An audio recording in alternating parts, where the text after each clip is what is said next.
हर हर महादेव दोस्तों। आज हम आपको त्रिवेणी घाट के कुछ रहस्यों के बारे में बताने जा रहा हूँ कि क्यों जीवन में एक बार त्रिवेणी घाट में स्नान करना चाहिए। यहाँ भगवान शिव, भगवान राम और भगवान कृष्ण ने भी स्नान किया है। हरिद्वार की रोशनी, बनारस की भक्ति और ऋषिकेश की शांति, इन तीनों का संगम है त्रिवेणी घाट। कहते हैं यहाँ केवल गंगा, यमुना और सरस्वती का नहीं, आत्मा और परमात्मा का भी मिलन होता है। आज हम आपको ले चलते हैं उस पवित्र भूमि पर जहाँ जल नहीं, जीवन बहता है।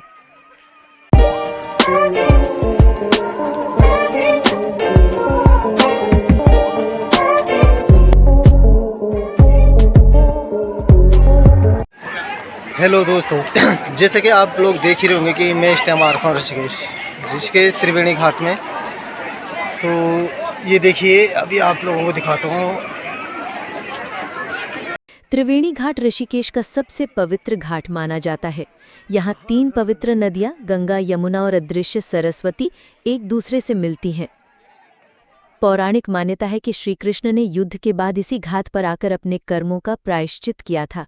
ये स्थान ऋषियों की तपोभूमि रहा है, जहाँ व्यास, कण्व और परशुराम जैसे ऋषियों ने साधना की।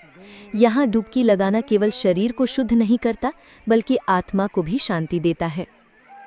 भाग 2, गंगा आरती, दिव्यता का अनुभव। आरती की झलक, श्रद्धालु मंत्रोच्चारण। हर संध्या सूर्यास्त के समय जब घंटे घड़ियाल बजते हैं, आरती शुरू होती है। सैकड़ों श्रद्धालु दीप जलाकर गंगा मां को अर्पण करते हैं। जल पर तैरते दीपक, मंत्रोच्चारण की गूंज और महागंगा की लहरें, ये दृश्य केवल आंखों से नहीं, आत्मा से देखा जाता है। यहाँ की आरती कोई धार्मिक कार्यक्रम नहीं, एक जीवंत अनुभूति है, जैसे ब्रह्मांड खुद आराधना में झुक गया हो। भाग 3, साधना, संन्यास और शांति। साधुओं के दृश्य, योग करते श्रद्धालु, तपस्वी, शिव मंदिर। त्रिवेणी घाट सिर्फ एक स्नान स्थल नहीं, एक आध्यात्मिक केंद्र है। यहाँ के किनारे सैकड़ों साधु, योगी और तपस्वी मिलते हैं, जो संसार की माया से दूर आत्मा की यात्रा पर होते हैं। गंगा के तट पर ध्यान करना, जल की कलकल ध्वनि के बीच मन का स्थिर होना, ये अनुभव हर जिंदगी को यहाँ हर चेहरा एक कहानी है। कोई गुनाहों से मुक्ति चाहता है, कोई मन की शांति, कोई उत्तरों की तलाश में है। एक वृद्ध महिला कहती हैं, 50 सालों से मैं यहाँ हर पूर्णिमा को आती हूँ। गंगा माँ मेरी बेटी जैसी हैं। एक युवा तपस्वी बताता है, मैंने यहीं पहली बार अपने अंदर की आवाज़ सुनी। त्रिवेणी घाट लोगों को जोड़ता नहीं, उन्हें स्वयं से मिलवाता है। अंतिम भाव, धीरे धीरे गंगा के शांत दृश्य, डूबता सूरज, बैकग्राउंड संगीत के साथ। त्रिवेणी घाट कोई एक स्थान नहीं, ये एक अनुभूति है, एक यात्रा है, आत्मा से परमात्मा तक। यहाँ आना केवल दर्शन नहीं, एक आंतरिक यात्रा है। त्रिवेणी घाट पर हर रोज हजारों श्रद्धालु स्नान करते हैं। माना जाता है कि यहाँ डुबकी लगाने से सारे पाप धुल जाते हैं और आत्मा को शांति मिलती है। ये घाट सुबह की आरती से लेकर रात के दीपदान तक हर पल एक नई अनुभूति देता है। कहा जाता है कि भगवान श्री कृष्ण ने महाभारत युद्ध के बाद यहीं स्नान कर अपने पापों का प्रायश्चित किया था। तर्पण और पिंडदान। यहाँ एक खास दृश्य देखने को मिलता है। पितरों का तर्पण। श्राद्ध पक्ष हो या आम दिन, लोग अपने पूर्वजों की आत्मा की शांति के लिए जल तर्पण करते हैं। गंगा के किनारे बैठकर जब कोई अपने पितरों के लिए श्रद्धा से जल अर्पित करता है, तो वो केवल एक कर्म नहीं होता, वो आत्मा और संस्कारों का मिलन होता है। पौराणिकता। पुराणों के अनुसार त्रिवेणी वो स्थान है जहाँ गंगा, यमुना और अंतः सलिला सरस्वती मिलती हैं। सरस्वती नदी भले ही अदृश्य है, लेकिन उसकी उपस्थिति को यहाँ हर भक्त अनुभव करता है। यहाँ बैठकर ध्यान करने मात्र से ही मन स्थिर हो जाता है। यहाँ पर कई ऋषि मुनियों ने तपस्या की और भगवान विष्णु और शिव के भी कई चमत्कारिक प्रसंग यहीं से जुड़े हैं। सांध्या आरती। और अब बारी है गंगा आरती की। त्रिवेणी घाट का सबसे अद्भुत अनुभव। जब सूर्य अस्त होता है और दीपों की कतारें गंगा में प्रवाहित होती हैं, तो ऐसा लगता है जैसे स्वर्ग धरती पर उतर आया हो। आरती के मंत्र, शंख ध्वनि और भक्तों की तालियों की गूंज हर आत्मा को भक्ति से भर देती है। ध्यान, साधना और योग। घाट सिर्फ एक धार्मिक स्थल नहीं, ये आत्मिक शांति का केंद्र है। यहाँ सुबह सुबह कई योगी, साधक और पर्यटक ध्यान करते हैं। ऋषिकेश यूं भी विश्व भर में योग नगरी के नाम से प्रसिद्ध है और त्रिवेणी घाट इस नगरी का आध्यात्मिक केंद्र है। घाट के पास के मंदिर। पास ही कुछ अद्भुत मंदिर हैं, जैसे गीता मंदिर, लक्ष्मी नारायण मंदिर और भरत मंदिर। यहाँ की हर दीवार, हर मूर्ति, हर घंटी ईश्वर की उपस्थिति का प्रमाण देती है। त्रिवेणी घाट ऋषिकेश घूमने का सबसे अच्छा समय साल भर होता है, लेकिन अगर आप शांति, आध्यात्मिक अनुभव और मौसम का भरपूर आनंद लेना चाहते हैं तो नीचे दिए समय पर जाएं।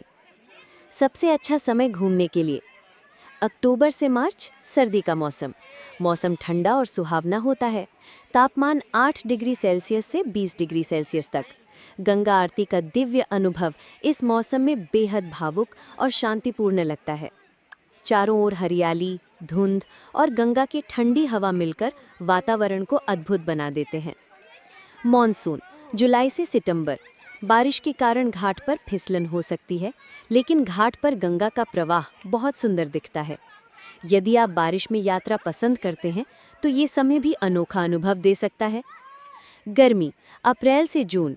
दिन में तापमान 35 डिग्री सेल्सियस तक जा सकता है। सुबह सुबह या शाम को घाट जाना बेहतर होता है। इस मौसम में धार्मिक यात्राएं जैसे चारधाम यात्रा भी शुरू हो जाती हैं। आध्यात्मिक अनुभव के लिए विशेष समय 1. गंगा दशहरा, मई से जून। इस दिन गंगा स्नान और पूजा का विशेष महत्व होता है। 2. कार्तिक पूर्णिमा और देव दीपावली, अक्टूबर से नवंबर। घाट को दियों से सजाया जाता है। दिव्य गंगा आरती होती है। घूमने का दिन का सही समय सुबह 5:30 से 7 बजे, शांतिपूर्ण वातावरण और सूर्योदय का नज़ारा। शाम 5:30 से 7 बजे तक, गंगा आरती का अलौकिक दृश्य। अगर आप चाहें तो मैं एक यात्रा योजना भी बना सकता हूँ, जैसे कि एक दिन में त्रिवेणी घाट और आसपास के दर्शनीय स्थल कैसे कवर करें, सुबह से शाम तक आध्यात्मिक अनुभव के साथ। क्या आप वो भी चाहते हैं?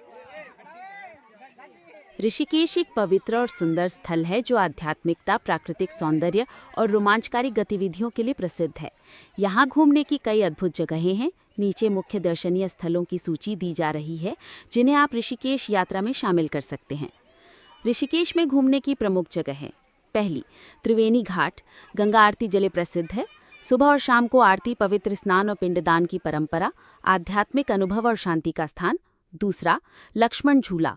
पौराणिक मान्यता है कि लक्ष्मण जी ने यहीं पर जूट के रस्से से गंगा पार की थी। झूले के पास सुंदर मंदिर और बाजार। तीसरा, राम झूला। लक्ष्मण झूले से थोड़ा आगे स्थित, साधु संतों के आश्रम और ध्यान केंद्रों से घिरा, घूमने के साथ साथ नदी के सुंदर दृश्य। चौथा, परमार्थ निकेतन आश्रम। यहाँ हर शाम गंगा आरती होती है। स्वच्छ वातावरण और आध्यात्मिक साधना के लिए उपयुक्त, योग, ध्यान और भक्ति संगीत के लिए प्रसिद्ध। पांचवा, नीलकंठ महादेव मंदिर। भगवान शिव को समर्पित, समुद्र मंथन की कथा से जुड़ा पवित्र स्थान। ऋषिकेश से लगभग 30 किलोमीटर दूर, पहाड़ी रास्ता और प्राकृतिक सौंदर्य। छठा, बीटल्स आश्रम यानी 84 कुटिया, जहां 1968 में बीटल्स बैंड ध्यान साधना के लिए आया था। अब ये एक आर्ट गैलरी और शांतिपूर्ण ध्यान केंद्र बन चुका है। दीवारों पर मनमोहक ग्राफिटी और पुराना आश्रम वातावरण। सातवां, गंगा बीच। 8. स्वर्ग आश्रम, ऋषिकेश का प्राचीन और शांत स्थान। कई छोटे बड़े मंदिर, योग केंद्र और आयुर्वेदिक उपचार की सुविधाएं। 9.